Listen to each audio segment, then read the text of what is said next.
Thank you. Yeah, so a recent Financial Times article triggered a curiosity if vertical farming is a hype or a hope itself. And well, there's definitely no yes and no question, and the matter is not black or white.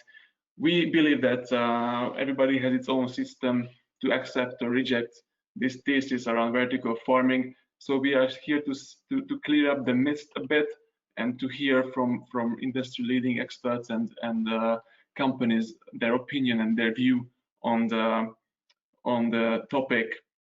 So this is part of the reason why we don't want to create a huge hype around the event. I'm sure we can talk about the topic for days or not weeks. And this is middle of the day here in Brussels and here in Europe. So I really hope that we have a very targeted audience who prioritize this event over their work today. So greatly appreciate everyone joining in now. You shall not bother to take screenshots or sketch out your notes, because we want to share the presentations as you see today right after the event for your reference, so you can continue your own journey to analyze the topic in greater detail at the comfort of your computer. So without further ado, let me introduce you briefly our speakers today. Please meet Mr. Michael Dent from IDTechX, and Matthew Mendel from Aeroforms, and James Lloyd Jones from JFCO. I hope James managed to join on time.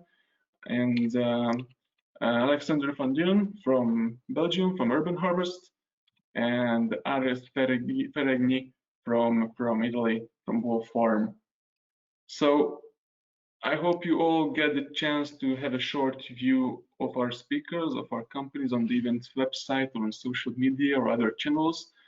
The format will be the following. So every speaker will have up to 15 minutes to develop the view, and then we can iterate and take questions from the audience right after the slot.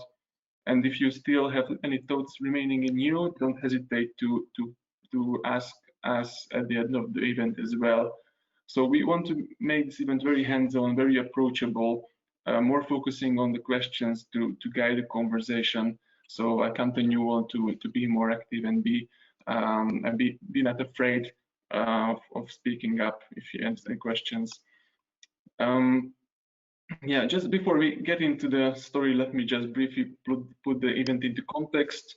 We at Maxellco, we are a young dynamic team who wants to make the world spin faster. So we offer growth as a service to enable our clients to conquer new heights, product as a service to develop the right experience, and also data as a service to back up all the ambitions with hardcore data. And I think these three pillars rightly fit to the agriculture and the smart agriculture sphere as well. So why we focus on the CEE? This is a very interesting question. So we are roughly talking about 16 countries, around 170 million people to feed, and geographically, this is the eastern side of Europe bordering with Russia, and this is the sphere where we're talking about. We are talking about a very urbanized, in general, a very urbanized population as well. Many of the people living in cities, and this trend is going to accelerate in the next few years, we expect. If I would have to pull only one chart about the economic performance of the region, it would be this one. So in the last 5-10 years, the gap between Eastern and Western countries are decreasing, and we hope that this trend, or we believe that this trend will continue in the next 5-10 years as well. So the region in general was growing faster than the average, which is represented by the GDP per capita metrics here. So the region traditionally has low cost for labor.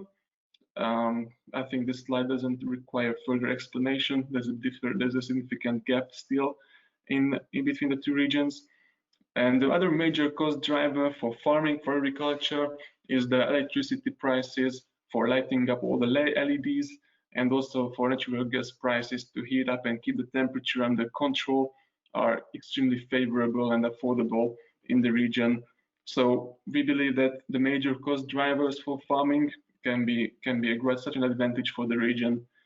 But if you look at the price side, we track at Maxellco, we track retail prices across Europe. We can firmly say that the prices are getting on par with Western Europe. Although the US has a significant difference, I hope we will address this issue later on today. But in general, the prices are not so much different than the major costs and resources compared to the peer countries here. So this was the preliminary research and the high-level overview why we think there is a winning model for vertical farms in the region. And we at Maxellco will be very happy to find your own winning model and to make the world go faster. So thank you again for joining us today.